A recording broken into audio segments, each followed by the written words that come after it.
In Lesson 2, we're going to be looking more at percentages and how they relate to fractions and decimals.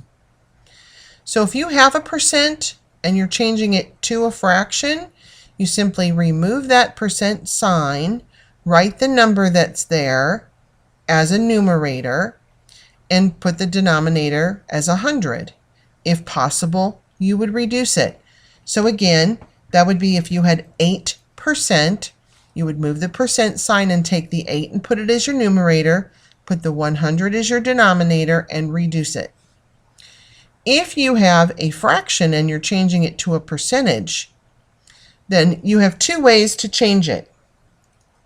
If your denominator can be used to write an equivalent fraction with a denominator of 100, then you can write the equivalent fraction and its numerator would be its percent.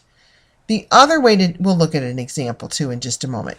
The other way to do that would be to take the fraction and turn it into a decimal. You learned earlier that in your studies that you can do that by dividing, taking the numerator divided by the denominator. And then you simply change the decimal to a percentage by moving the decimal place 2 to the right. I also included down here some very common fractions and their percentages. I think these first three you're very familiar with, that 1/2 is 50%, 3/4 is 75%, and 1/4 is 25%. But I also wanted to include these two. They're very commonly used.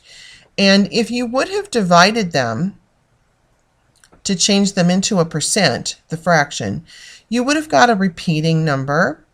You would have, for 1/3, gotten 0.3 repeating.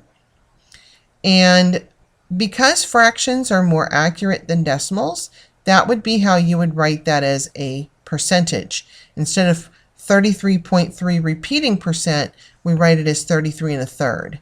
The same is true for 2/3 at 66 2/3%. When you're changing from a decimal to a percent, you move the decimal point 2 places to the right, and you add a percent sign. You can see the example down here. You could look at that. If you had 0.75 or 75 hundredths, you would move that decimal place 2 places to the right and add a percent sign, 75%. And if you had the percent, you would remove the percent sign, take the decimal, which happens to not be shown, so it would be behind the 5, and move it 2 places to the left. And here are some examples. If we had 24%, we would drop the percent sign, decimal would be behind the 4, and we would move 2 places to the left. So we would have 24 hundredths.